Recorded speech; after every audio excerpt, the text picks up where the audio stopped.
delta x into I cap plus delta y into j cap. So this is the equation for displacement vectors. Change in the velocity at different interval of time. That is all about your average accelerations. The limiting value of this average velocity as time approaches zero is nothing but your instantaneous velocity.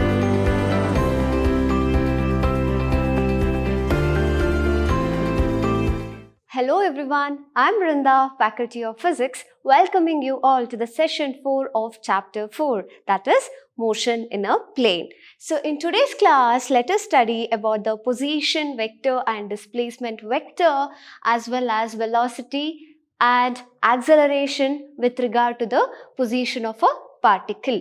So coming to the first topic, that is position vector and displacement vector.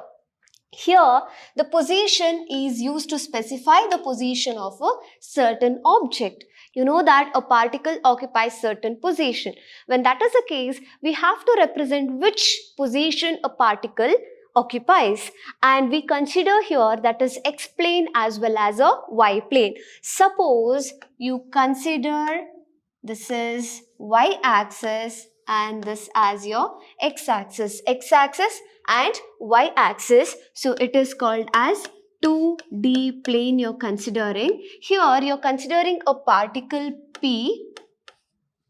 So this is a particle P whose position from the origin, always it is calculated from origin. So from origin its position is represented by vector R. So this is the position of a particle P. So the position vector R of a particle P located in a plane, which is located in a plane in the xy frame, is given by what? How exactly you give the position of a particle P which is at certain distance from the origin, whose position is represented by R vector, is represented as vector R is equal to the projection of this P is upon this x-axis. So the unit vector here it is x into I cap, and projection over y-axis it is y into j cap, because the unit vector of x-axis is I cap and the unit vector of y-axis is j cap. So this I cap and j cap are called as a unit vector. So what is this unit vector? Unit vector is the one which is having a unit magnitude. So we have got R is equal to, it is the sum of two vectors. So consider the resolution of vector. So the total vector, the final vector is the sum of two vectors, right? So it will be xi plus yj. So it is x into I cap and y into j cap. This is the formula in order to find out the position vector. This is the equation to represent the position of a particle in xy frame, that is 2D plane. So coming to the next part, that is displacement vector. In a previous part we had studied regarding the position vector, and now we are talking about displacement vector. So here in this case, suppose if a particle moves along a curve. So what is that curve? I haven't drawn any graph here. So let us draw that graph over here. So we have got x and y plane. So this is a 2D plane in which your origin is represented, x-axis and y-axis is represented. So here the position of a particle P is given over here, and which is represented by vector R. And the position is displaced. There is a certain displacement. The object is displaced from one position to the other. The movement is there, no? That is called as displacement. The object is displaced, okay? So the object is displaced over here. So let particle P is displaced to the position called as P dash. So the position is represented by R dash vector. Okay, this is r vector, this is r dash vector. So the displacement is given by dash lines, dotted lines, small dotted lines.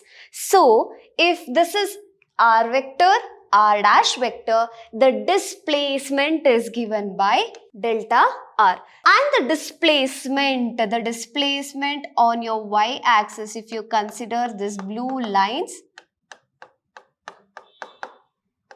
it has undergone delta x displacement in terms of x-axis, and if you are considering these lines, it has undergone delta y of the displacement, that is change in the x-axis and change in your y-axis. From P to P dash, your displacement is delta r, and this represents change in your x-axis, and this position is change in your y-axis. So how will you give the change, that is the displacement vector? So the displacement vector is given as delta r is the displacement which is represented here, delta r, which is equal to r dash minus r. The two position vectors r dash, subtract r dash and r, that is r dash minus r. So you're getting the displacement vector. So can you give the value of r dash? Yes. The r dash is this position. So it is in x dash position. This is x and this is x dash and this is y, and the corresponding line to this p dash is y dash.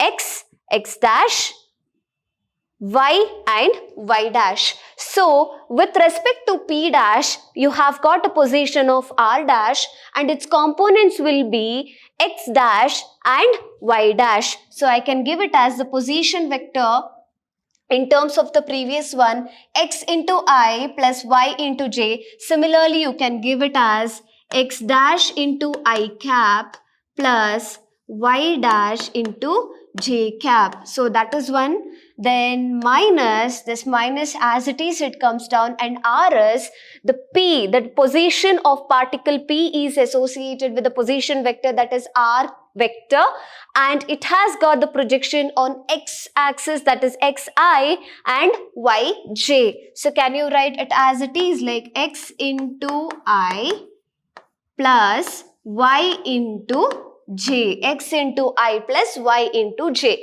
which is equal to, just take the common terms. The unit vector is I over here and I unit vector is placed here.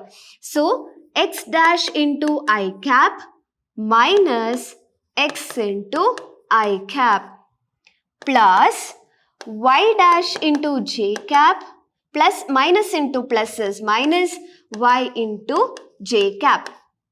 So you have got x dash into I minus x into I plus y dash into j minus y into j. So it is x dash minus x into, take I out because it is common, and y dash minus y into j, taking j out because j is common in these two equations. So what are you left out with? Delta r, that is the displacement vector, is equal to x dash minus x, that is the change in the positions in the x-axis. So what is that change? Delta x, and in case of y it is delta y. So can I give it as delta x into I cap plus delta y into j cap? So that is how it goes, delta x into I cap plus delta y into j cap. So this is the equation for displacement vector. So the object is said to be displaced. So displacement is nothing but delta x, change in the x position, the position in x-axis, and change in the position in y-axis, which is associated with respective unit vectors. In x-axis it will be I cap and in y-axis it will be j cap. So now you're done with your position vector as well as a displacement vector. Position vector, because the position of the particle in certain direction it is mentioned, that is why it is position vector, and this is displacement vector. Displacement is a vector quantity. So coming to velocity, you had studied about velocity in a previous chapter, that is chapter 3, motion in a straight line, that is velocity. What is that velocity? Change in position with respect to time. So when there is change in position, does a displacement occur there? Yes, the object is displaced. So it is velocity which is said to be displacement by time taken. So displacement by time taken. So velocity is nothing but change in position with respect to time. That is, the displacement is there. So displacement by time taken. So displacement per unit time. Okay. So that is all about your velocity. So coming to average velocity, displacement by time taken. So how can you give the displaced quantity? So that is delta R divided by delta T. The average velocity is displacement in certain interval of time. That is, a particle P is at T in certain position, and at time t dash, the particle occupies different position. So, an object is said to be displaced. That is how it is in certain interval of time. The average means in certain interval of time, what is the position of the particle? So, displacement is given by delta R divided by delta T. So, delta R divided by delta T can be given as delta R. What was the equation of delta R? It was delta X into I cap plus delta Y into J cap, this equation. So substitute the same, that is delta X into I cap plus delta Y into J cap divided by delta T, which is equal to delta X by delta T. Split the terms into I cap plus delta Y into divided by delta T into J cap. You're just splitting these terms, delta X divided by delta T into I cap separate, delta Y divided by delta T into J cap. That is how it is. So what is this delta X by delta T? So it is change in position. This is with respect to x-axis and this is with respect to y-axis. But there is change in position, delta, which represents change in position. Delta X, the triangle form, no, that represents the change in the position. X means it's a position, Y means it is the particle's position. So delta X and delta Y, that is change in the position with respect to x-axis and change in its position with respect to y-axis. So can it be given as Vx into I cap plus Vy into J cap, which is average velocity? Yes, because change in position with respect to time, that is object is getting displaced with certain time, that is nothing but your velocity. So change in position with respect to time is given as velocity V in with respect to your x-axis, and again change in position with respect to time, that is along your y-axis. So subscript y you're giving into j. So v is equal to vx into I plus vy into j. That is all about your average velocity. So here you're clear with your velocity and average velocity. So what is this instantaneous velocity? The limiting value of this average velocity as time approaches 0 is nothing but your instantaneous velocity. You're giving the velocity of a particle at certain instant. At this instant, this is the velocity of the particle. At one more instant of time, this is the velocity of the particle. At t1, this will be the velocity of the particle. At t2, this is the velocity of the particle. So that is all about your instantaneous velocity. So it can be given as instantaneous velocity is equal to limit delta t tending to 0 delta r divided by delta t. So this is how you give the instantaneous velocity, and the equation on equating this we will end up with v is equal to vx into I plus vy into j. That is all about your velocity condition. And now coming to the magnitude. So magnitude can be equated as V is equal to root of Vx square plus Vy square. The magnitude, that is this equation, is opted from this equation. Suppose, where is this I now? Because on squaring two i's, Vx into I. So it is Vx square. So I cap into I cap, it tends to 1. I into I is nothing but 1. Always it is 1. That is unity. So we consider only Vx square and Vy square. V is equal to root of Vx square plus Vy square. So now the direction, in order to calculate the direction, we need to have the angle theta. So how this direction is calculated in this case? That is tan theta is equal to Vy divided by Vx, and theta is equal to tan inverse of Vy by Vx. So this is the equation in order to calculate the direction with respect to this velocity. So now this is all about your term velocity, and next going to the acceleration. So what is this acceleration? Again the same thing in the last chapter, that is chapter 3, that was motion in a straight line. We had studied only about a straight line, either x-axis or only y-axis. It was in a straight line, rectilinear motion. Now we are studying about 2D plane, that is x-axis is considered y-axis. X-axis and y-axis both are considered, and here we are studying about acceleration.